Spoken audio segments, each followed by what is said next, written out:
A factory reset on your HyperX mouse restores it to its original default settings, effectively erasing any custom profiles, DPI stages, and RGB lighting configurations you may have set up. This action is primarily used to resolve software glitches that don't stem from hardware issues.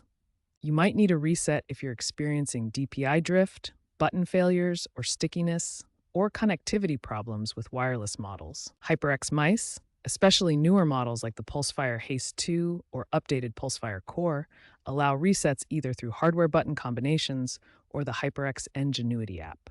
The app also manages over-the-air firmware updates to fix bugs like intermittent button responses. For a hardware reset on most HyperX models like Pulsefire or Fury, first unplug the mouse from your computer.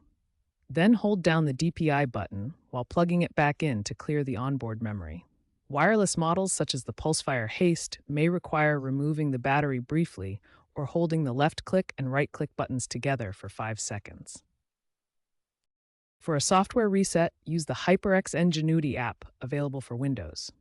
The app provides options for virtual resets, profile management, and diagnostics. It can also update your mouse's firmware, addressing common issues related to DPI calibration and button mapping. The app may prompt you to install drivers and restart your computer to activate them. Regular maintenance, such as cleaning the sensor with compressed air, can prevent future problems.